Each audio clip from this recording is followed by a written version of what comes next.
Okay, so you're thinking of bringing a dog into your life. That's so exciting, but also a big decision, right? Absolutely. And that's where this dog trainer Bible come in, promising to be the ultimate guide from picking the perfect pup to some next level training techniques, all for less than the price of a bag of premium dog food. Right. Like, sign me up. But let's be real. We've all seen those online ads promising the world. So before we hand over our credit card info, we really wanted to dig into what this Bible is all about. And that's smart because not all dog training resources are created equal. What's fascinating here is that they don't just jump into sit and stay, they actually dedicate a significant chunk to you, the owner. Okay, that's interesting. Tell me more. Well, they emphasize understanding your lifestyle, prepping your home for a dog, and even selecting a breed that really fits your living situation. It's not a one-size-fits-all approach, which is a refreshing change. I was just thinking that. Because so many guides seem to assume everyone lives on a farm with endless time to dedicate to training. This sounds a bit more realistic, a bit more tailored to those of us juggling, life and a dog. Exactly. They even have a quiz to help you narrow down which breeds might be the best fit for your personality and lifestyle. Ooh, a quiz. I love a good quiz. Did we take it? We did, but we'll get to that later. First, let's talk about their approach to training. They talk a lot about positive reinforcement, which basically means focusing on rewarding the behaviors you want to see more of instead of punishing the ones you don't. Which makes a lot of sense when you think about it. Dogs thrive on positive attention, right? Exactly. And this dog trainer Bible really emphasizes that. They even suggest using a clicker and high-value treats to mark and reward desired behaviors. Have you ever used a clicker in your training? I haven't, but I've heard great things about it. It's supposed to be super effective. Okay, so they're all about positive reinforcement. They've got this whole breed matching quiz. Anything else that stood out in this first section? Well, they spend a surprising amount of time talking about the potential downsides of dog ownership. Not just the cute puppy stuff, but the chewed up shoes, the vet bills, the potential for things not working out. Which honestly is kind of refreshing, because so often we get caught up in the fantasy of the perfect dog. We forget that it's a real commitment. Right.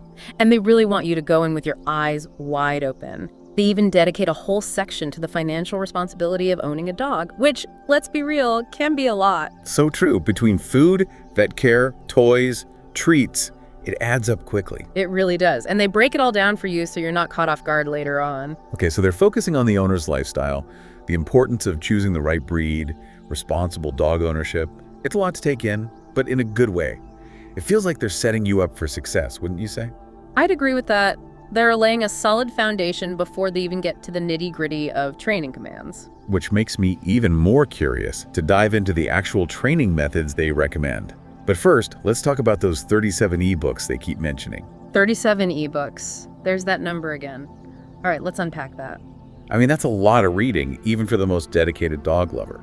It definitely sounds overwhelming, right? But remember, this dog trainer Bible aims to be a comprehensive resource. They're covering everything from basic obedience to more specialized topics like puppy development and even dealing with aggression. So it's not just about teaching your dog to sit and stay. Not at all. It seems like they're trying to cover every possible question a dog owner, especially a new one, might have. For instance, there's a whole ebook dedicated to understanding canine body language. Oh, that's so important. I've been guilty of misinterpreting my dog's signals before.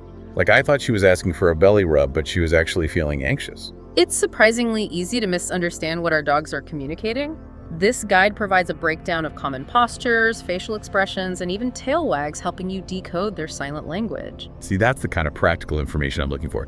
So we've got basic training breed selection, canine communication. What else stood out to you in terms of content? Well, there's a heavy emphasis on positive reinforcement techniques, which we touched upon earlier, but they go beyond just clicker training.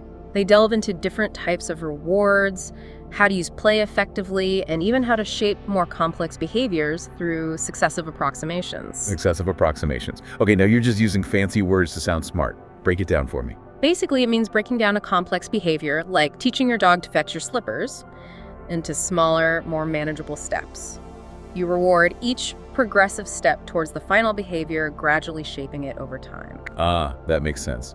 So instead of expecting my dog to magically know how to fetch my slippers from another room, I'd start by rewarding him for just looking at the slippers, then for touching them, and so on. Exactly. It's about setting your dog up for success and making learning fun for both of you. And this Dog Trainer Bible seems to emphasize that positive learning approach throughout its content. I like that. It feels a lot more humane than some of the old school dominance-based methods. Absolutely. And speaking of humane methods, they also dedicate a whole section to dealing with common behavioral issues, like barking, chewing, and even separation anxiety. Which, let's be real, are often the things that drive dog owners crazy. Was there anything in particular about their approach to these issues that caught your eye?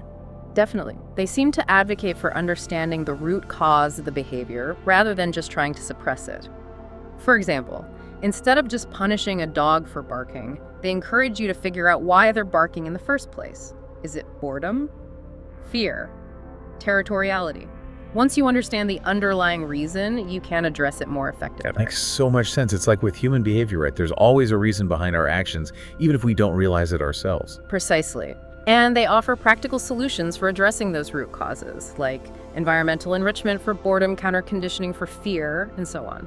Okay, so we've got training basics, breed selection, canine communication, positive reinforcement techniques, and even behavioral problem solving.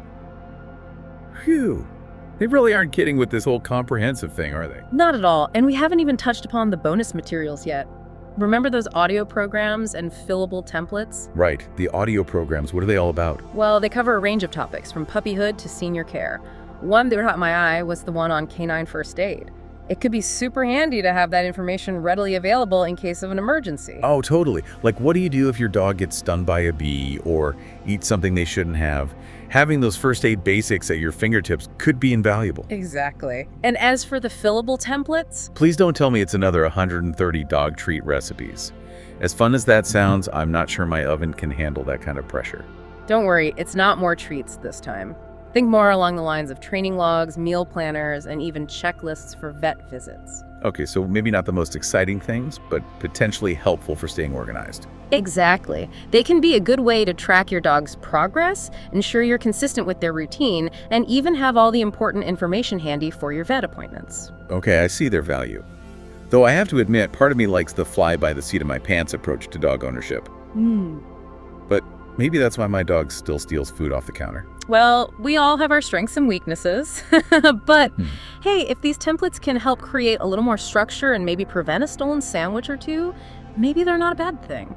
Fair point. So all in all, it sounds like they've covered just about everything but the kitchen sink in this Dog Trainer Bible, wouldn't you say? They've definitely gone above and beyond in terms of the sheer volume of content.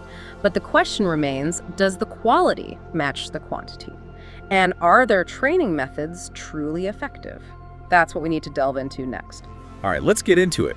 Because at the end of the day, it's not about how many ebooks you have, but whether they actually help you build a better relationship with your furry friend. Yeah. So we've established this Dog Trainer Bible is jam-packed with content.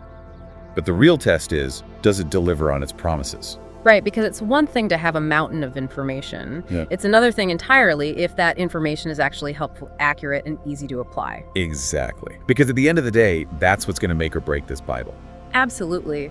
And one thing that struck me as we were going through the material is their emphasis on consistency and patience in training. Which, let's be real, are not always my strong suits. Well, they're nobody's strong suits all the time, but they really drive home the point that dogs thrive on routine and predictability, and that rushing through training or expecting overnight miracles is a recipe for frustration for both you and your dog. Okay, that's good to know, because I'm definitely guilty of wanting to see those Instagram-worthy results like yesterday. Right. But they break it down in a way that makes sense. Like, instead of getting discouraged if your dog isn't nailing stay on the first try, they encourage you to celebrate the small victories, even if it's just a second or two of stillness. So it's all about those baby steps, those incremental improvements over time. Exactly. They even have a whole section on setting realistic training goals, which I thought was super helpful because it's easy to get ahead of ourselves and then feel defeated when our dogs don't live up to our unrealistic expectations. Okay, so patience, consistency, realistic goals. That's a good foundation for any kind of training. But what about the actual techniques? Did anything stand out to you in that department? You know, for a guide that's so focused on positive reinforcement, they actually dedicate a decent amount of space to addressing those what-if scenarios. You know, like what happens when your dog just isn't responding to treats or they're completely ignoring your perfectly timed clicker. Right, because those moments definitely happen. And they can leave you feeling like you're failing as a dog owner Exactly. But what I appreciate is that they don't shy away from those challenges. They offer concrete solutions like reassessing your reward system. Maybe your dog isn't motivated by the treats you're using, or maybe they need a higher value reward for certain behaviors. So it's all about understanding what makes your individual dog tick. Precisely. They even suggest things like incorporating play into your training sessions or finding ways to make the desired behaviors more rewarding than the unwanted ones. So it's not just about blindly following a set of rules. It's about being adaptable and figuring out what works best for your unique dog. Exactly. They even have a whole section on troubleshooting common training problems, which I thought was super valuable because it shows that they understand that training isn't always linear or predictable. Okay, so they're addressing the challenges, they're emphasizing patience and consistency. They're even encouraging adaptability in your approach. But the million-dollar question is, are these expert tips actually effective? Have their methods been proven to work? Don't get me wrong, personal experience can be valuable, but it's always good to have that scientific backing as well. Absolutely. And I think that's an important takeaway for anyone considering this Dog Trainer Bible.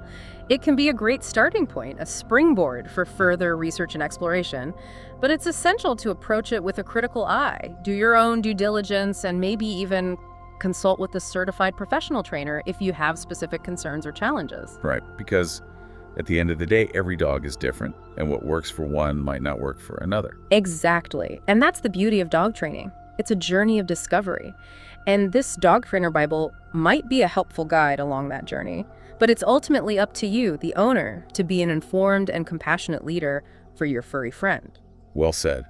And on that note, I think it's time to wrap up this deep dive into the Dog Trainer Bible. We've covered a lot of ground, from the sheer volume of content to the actual training methods they recommend.